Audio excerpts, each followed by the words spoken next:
Hello बच्चों।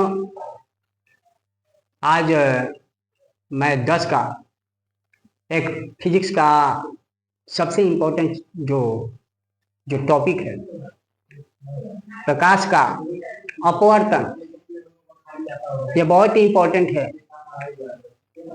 इस पर आपको फोकस करना होगा, ध्यान देना होगा। तो सबसे पहले जो ये टॉपिक है, रिफ्रैक्शन ऑफ लाइट। तो इसको समझने के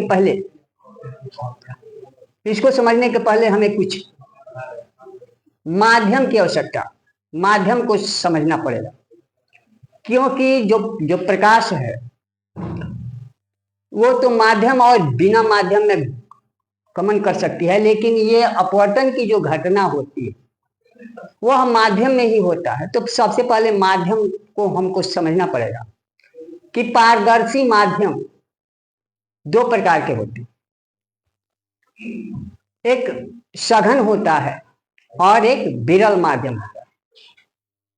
सघन माध्यम, जैसे मान लीजिए कि कोई एक साहब है, समझिए, कोई एक साहब है, तो इनके बाल जो है, इनके सर पर थोड़ा थोड़ा है, और एक दूसरे जो साहब हैं, इनके सर पर बाल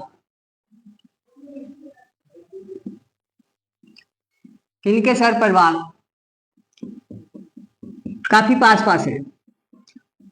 तो आपको समझने में यह दिक्कत नहीं होगी कि इन साहब के सर के बाल के अपेक्षा इन साहब के सर का जो बाल है काफी सघन है। तो कहने का अर्थ है कि ऐसे पारदर्शी माध्यम जिसमें जो है माध्यम के कण काफी पास पास होते हैं, उसे सघन माध्यम कहते हैं। और ऐसी पारदर्शी माध्यम जिसमें माध्यम का जो कण है अपेक्षाकृत दूर दूर पर होता है, उसे हम विरल माध्यम कहते हैं। कोई एक माध्यम सघन अथवा विरल हो ही नहीं सकता। कहने का अर्थ यह है कि माध्यम की जब तुलना होती है तो कंपैरिजन करने पर ही किसी की सघनता या विरलता का ज्ञात होता है।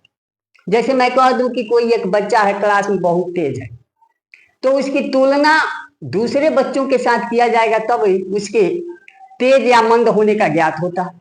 उसी प्रकार से एक माध्यम का सघनता और विरलता का ज्ञान नहीं हो पाता है। तो इस प्रकार से पहले माध्यम के बारे में हम जाने कि माध्यम दो प्रकार के होते हैं, एक सघन माध्यम और दूसरा विरल माध्यम।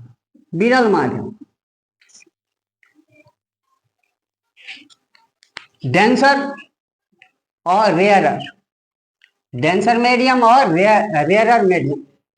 तो जिस माध्यम में, वैसे माध्यम जिसमें माध्यम का कण काफी पास पास होता है उसे सघन माध्यम कहेंगे, और जिस माध्यम का कण दूर दूर पर होता है उसे हम विरल माध्यम कहेंगे। जैसे हवा भी एक पारदर्शी माध्यम है और पानी भी एक पारदर्शी माध्यम। हवा भी पारदर्शी माध्यम है और पानी भी पारदर्शी माध्यम। तो यहाँ हमको समझ में आता है कि हाँ, हवा पानी की अपेक्षा विरल है और पानी हवा की अपेक्षा सघन है। हवा पानी की अपेक्षा विरल और पानी हवा की अपेक्षा सघन। अब तीसरा पारदर्शी माध्यम अगर कांच को ले लिया जाए,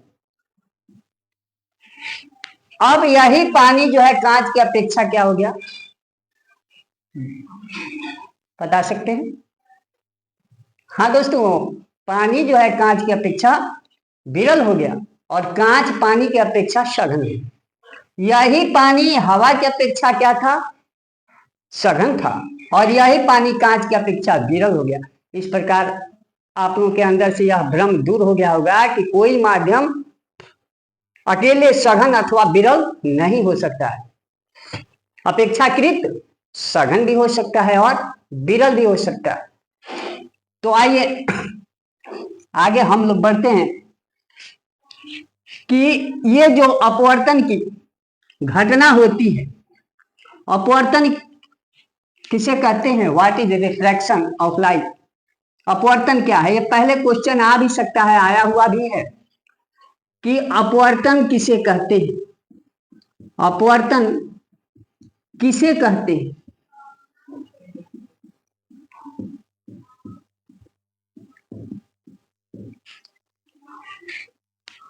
तो जब प्रकाश की किरण एक पारदर्शी माध्यम से दूसरी पारदर्शी माध्यम में प्रवेश करती है तो अपने मुख्य मार्ग से विचलित हो जाती, मुड़ जाती। इस घटना को हम प्रकाश का अपवर्तन कहते हैं। अपवर्तन का अर्थ होता ही है मुड़ जाना, मुड़ना। तो एक बार फिर सुने कि जब प्रकाश की किरण एक पारदर्शी माध्यम से दूसरे पारदर्शी माध्यम में प्रवेश करती है तो अपने मुख्य मार्ग से विचलित हो जाती है, मुड़ जाती है। इस घटना को हम प्रकाश का अपवर्तन कहते हैं।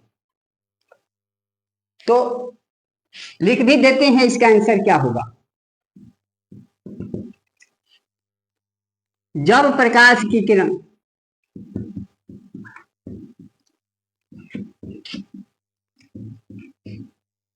एक पारदर्शी माध्यम से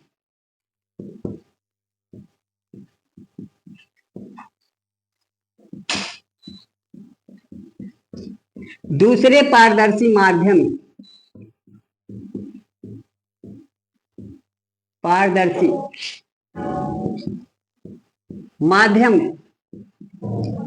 प्रवेश करती है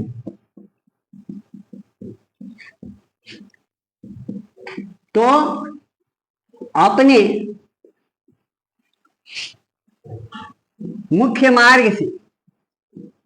मुख्य मार्ग से विचलित हो जाती,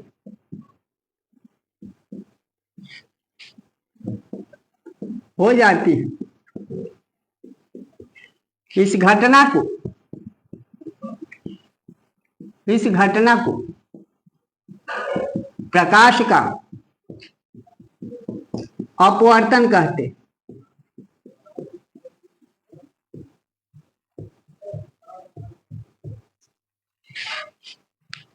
यह हमारा हुआ इसका परिभाषा। चाहें तो आप इसका स्क्रीन शॉट ले सकते हैं, फिर हम आगे बढ़ते हैं।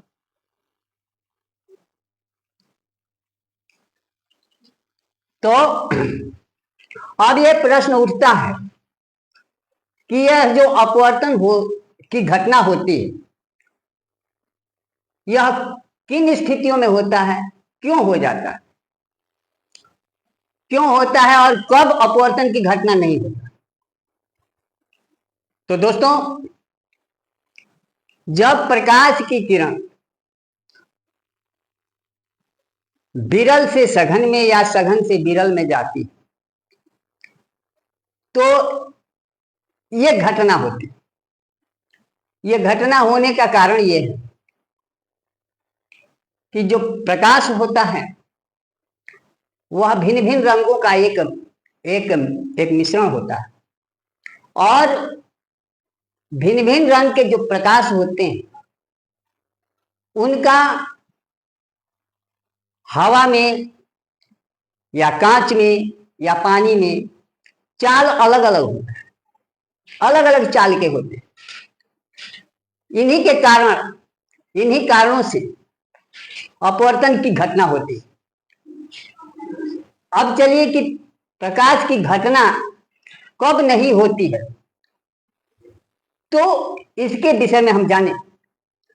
कि यदि प्रकाश की किरण माध्यम में लंबवत पड़ती है, लंबवत, उस दशा में अपवर्तन की घटना नहीं होगी।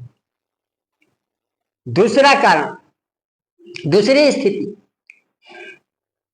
यदि दोनों माध्यम एक जैसा हो, जैसे दोनों माध्यम हवा ही है, उसमें भी अपवर्तन की घटना नहीं होगी। दोनों माध्यम अगर पानी ही है तो दोनों, यदि माध्यम एक जैसा है तो अपवर्तन की घटना संभव है ही नहीं। दूसरा कि अगर प्रकाश की किरण लंबवत पड़ती है तो अपवर्तन की घटना नहीं होती।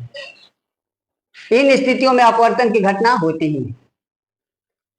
तो हम लोगों ने जाना कि अपवर्तन की घटना होती क्यों है, कि सिंपल वे में आप समझें कि जैसे खुला रोड है, खुला रोड है, भीड़ भड़ाका वाला नहीं, तो समझिए कि वह रेयरर है, माने विरल माध्यम।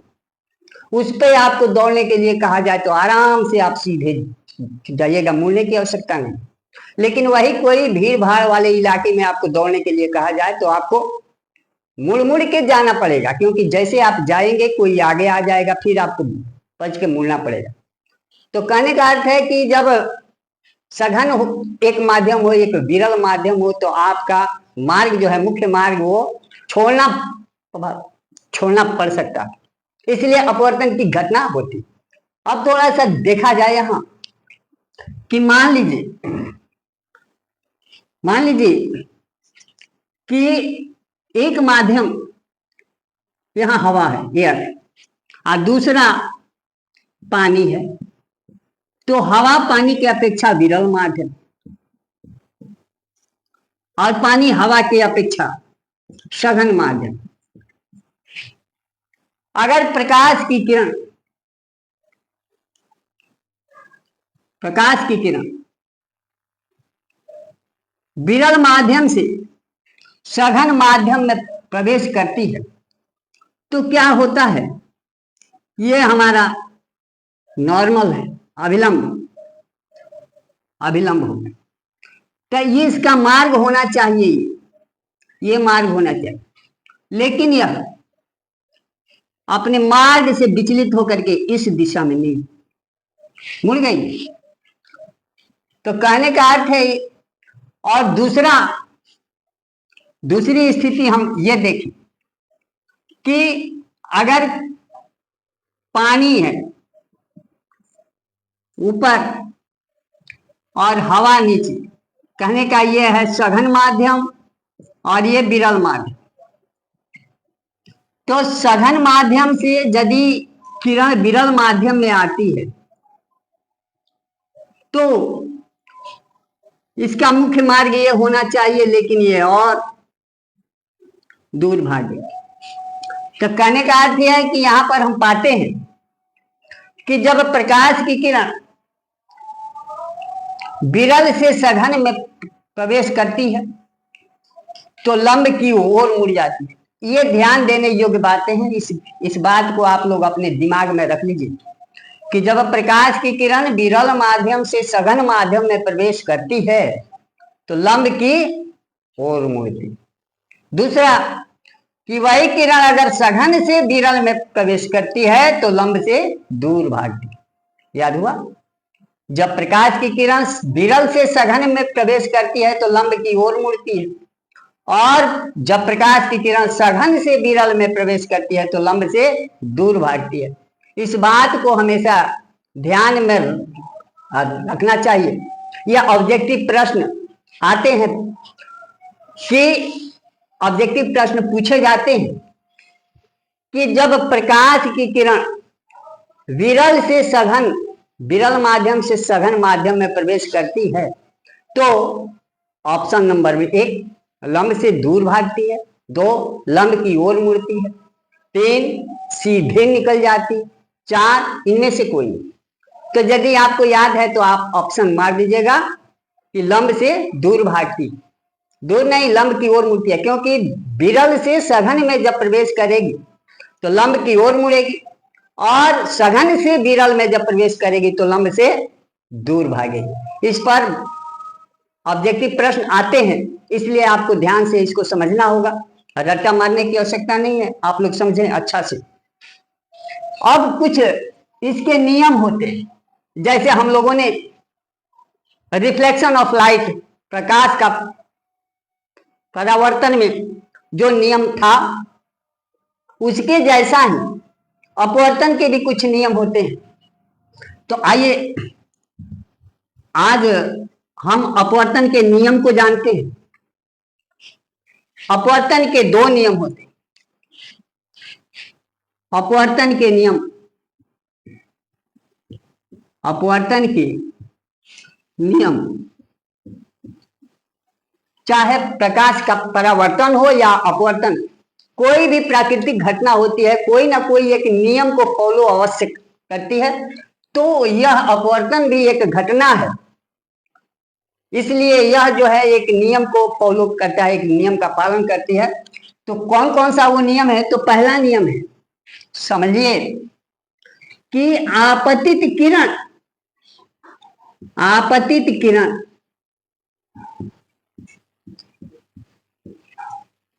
अपवर्तित किरण, अपवर्तित किरण, अपवर्तित किरण एवं आपतन बिंदु, आपतन बिंदु पर डाला गया लंब, डाला गया लंब एक ही तल में होते, एक ही तल में होते। ये पहला नियम, समझिए फिगर के माध्यम से। ये विरल माध्यम, ये सघन माध्यम, जब प्रकाश की किरण आती है, आने वाली, ये दोनों माध्यम का ये एक पृष्ठ है, एक सतह है। इस सतह पर जो जो प्रकाश की किरण आती है इसको आपतित किरण कहते हैं। आपतित, आपतित किरण जिस बिंदु पर आती है उसको कहते हैं आपतन। यह बिंदु है आपतन बिंदु, आपतन बिंदु। और इस बिंदु पर ये जो खींचा गया लंब है ये अभिलंब है। अभिलंब कहते हैं या लंब कहते हैं, एक ही बात हुआ, नॉर्मल अंग्रेजी में कहते हैं। तो ये प्रकाश की किरण आती है, आपतित किरण, और जिस बिंदु पर आती है आपतन बिंदु, और आपतन बिंदु का ये अभिलंब है। और जब सघन माध्यम में जैसे प्रवेश करती है यह लंब की ओर मुड़ जाती है, ये अपवर्तित किरण। तो पहला नियम यह था कि आपतित किरण, अपवर्तित किरण, ये अपवर्तित किरण है, अपवर्तित किरण, आपतित किरण, अपवर्तित किरण और आपतन बिंदु पर डाला गया लंब एक ही तल में होते हैं, एक ही समतल में। ये पहला नियम है। अब आइए दूसरा नियम। दूसरा नियम यह होता है, इसका दूसरा नियम, दूसरा नियम यह है, किसी खास रंग की, किसी खास रंग के प्रकाश के लिए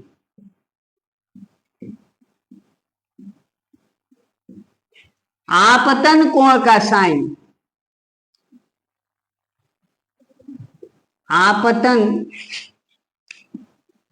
कोण का साइन, हिंदी में ज्या कहते हैं, हिंदी में ज्या, आपतन कोण का साइन एवं अपवर्तन कोण का साइन, अपवर्तन कोण का साइन का अनुपात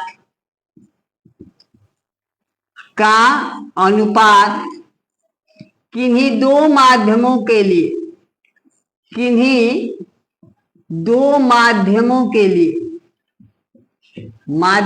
के लिए एक नियतांक होता है, एक कांस्टेंट होता है।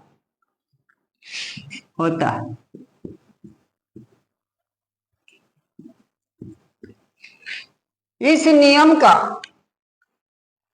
निष्पादन स्नेल साहब ने किया था। पूरे फिजिक्स में बस एक ही नियम उन्होंने दिया है, स्नेल। तो अपवर्तन के दूसरे नियम को ही स्नेल का नियम के नाम से हम लोग जानते हैं। अगर आपके प्रश्न में आ जाए, प्रश्न पत्र में आ जाए कि स्नेल के नियम को लिखें, तो चौंकिएगा नहीं। इसी अपवर्तन के दूसरे नियम को ही स्नेल के नियम के नाम से जाना जाता है। इसको लिख दीजिएगा, नंबर आपको मिलेगा। तो स्नेल साहब ने ये बताया कि किसी खास रंग के प्रकाश के लिए आपतन कोण का साइन एवं अपवर्तन कोण के साइन का अनुपात किन्हीं दो माध्यमों के लिए एक नियतांक होता है। इसे म्यू से सूचित किया जाता है। इस नियतांक को म्यू से सूचित किया जाता है। ये म्यू का सिंबल है, अर्थात म्यू इक्वल टू हो गया साइन आई बटा साइन आर। ये आई आपतन कोण का सिंबल, आर अपवर्तन कोण का सिंबल। तो कहने का अर्थ है कि mu equal to sine I by sine R. यह जो है स्नेल के नियम के द्वारा हमें प्राप्त हुआ। तो ये अपवर्तन का दो नियम है, बहुत इंपॉर्टेंट है, आता भी है। अब इसके बाद हम लोग नेक्स्ट वीडियो में लेंगे इंडेक्स, रिफ्रैक्टिव इंडेक्स क्या है, अपवर्तनांक क्या है, और अपवर्तनांक कैसे हम ज्ञात करते हैं, हम दो माध्यमों में अपवर्तनांक कैसे ज्ञात करेंगे। इस पर बहुत से न्यूमेरिकल आते हैं। तो हम लोग नेक्स्ट वीडियो में मिलेंगे। तब तक के लिए शुभ रात्रि, धन्यवाद।